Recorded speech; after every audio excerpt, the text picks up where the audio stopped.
Greetings, Rogue Scientist Alan, coming to you from the Coalition State of Arkansas. We're going to make a new character to demonstrate the Shifter class, which I just finished building, and it's not really about the Shifter class, it's about the capabilities of the engine that it's built in.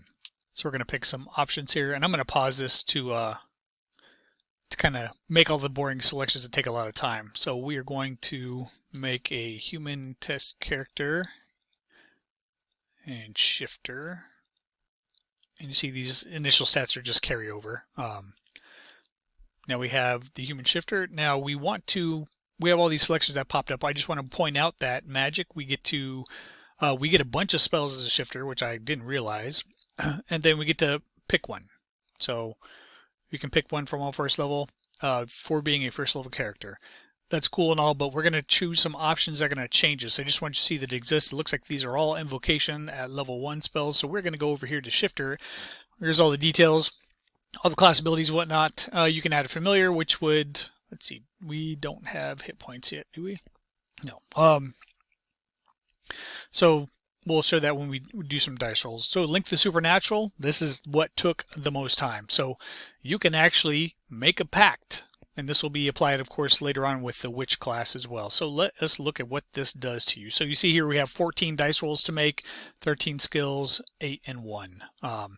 Let's go with Demon. What does that do for us? So Demon, not a lot of stuff on here. Just more informational. The Devil, if you make a cult, what do you get? Well, you get extra PPE. And that will show up on our PPE stats. But let's go with God of Dark. No, the God of Magic. At level 3, which we will advance to later, you get a whole bunch of choices of spells. I think it's level 3. Let's look at some of the other ones. A nature deity, it's pain. So you can, with a nature deity, you can actually turn into an animal a couple times a day, and it's listed in there. But you can actually switch over, and this will impact your stats. So you see here we went from 14 to 15 because we now have a new dice roll to make, which is the animal form specific dice, the transformational one. So I'm just going to put this in here now. The beauty of this is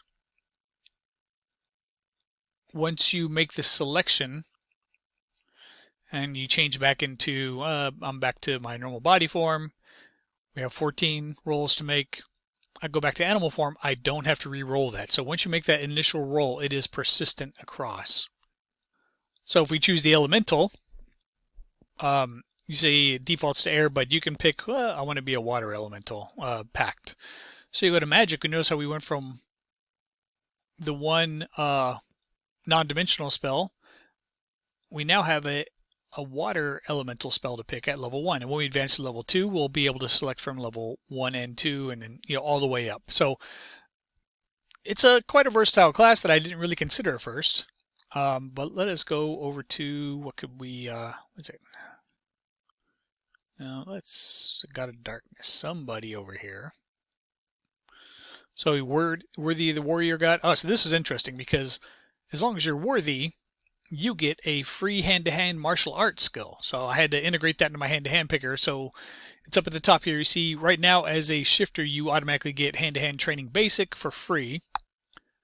Selected it. But it says right here, granted hand-to-hand martial arts. Now, this doesn't change anything. You'd say, well, why would you select hand-to-hand martial arts, if you're getting it for free? Well, maybe you will later, maybe you plan on risking the worthiness to your god, so you could lose it, but you'd still have the purchased one available. It's really just here to help guide your information. I'm going to go the cheap route and say, no upgrade. We have a bunch of skill selections. Let me pause and make those now. Selections made. I picked a lot of physical skills just because I wanted to see what the dice roll impact was. I'm considering putting all the languages at the top with, your language and literacy in those languages, just to have as a easy, quick reference so you're not scanning through all of this to find languages. All right, next up psionics, next up magic. And you see here that it does tell you what the class ability skill selection is, so you can pick from all these. Because I chose God of Magic, is this? No. What did I choose? Warrior God. Okay, so we can cast magic up to certain levels. It's in the book. All right, let's make some selections. made my mandatory selections, but of course this is Rift, so you can always add additional spells by clicking this button. And you just basically say, hey, I want to do one from Frost Magic, and here you go, sorted by level then name. But we're going to hide this for now. Now dice rolls. So we've got a bunch of dice rolls to make. I'm going to give all standard attributes, and I'm pretty much just going to pick the max number here just to show you what it does. Save that.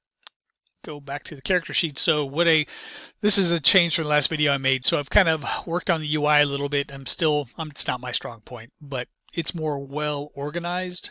You see here the IQ, it's got the bonuses. Now, I had a lot of problem with building this because I was trying to pull save versus psionic attack here. It was displaying different numbers. Why? Because it was pulling all of it, not just from my ME. So what you see here, with the exception of Trust, Intimidate, and Press Charm, is strictly based off of the attribute itself. So if there's a question of, hey, what's your PP bonus to strike and parry? Well, 2, but I have hand to hand, which, so, but this is just your raw scores. You got hit points, SDC, and if this was an MDC creature, it would show MDC, PPE.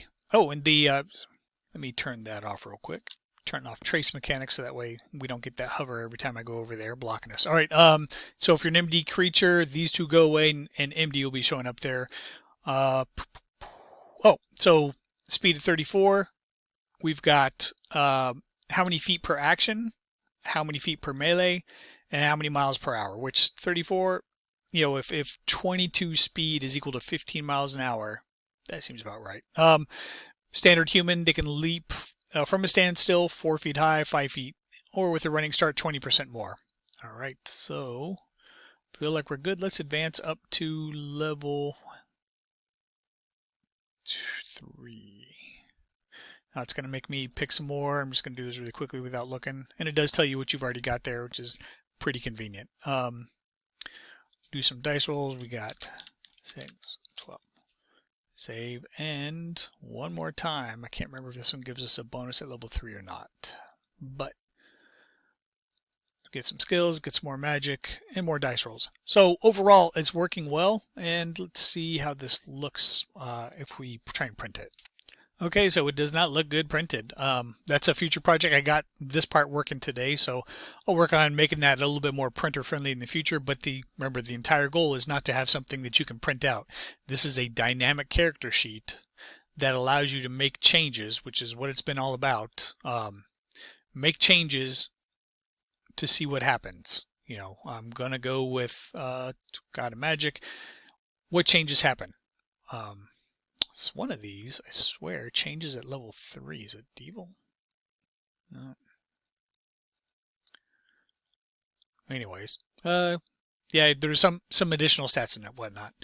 So these show up at the specific level. So it's level based, and because this is a selection, we also have a selection nested underneath that selection, which has persistent bonuses tied to it. So overall, it's working great. Rogue Scientist out.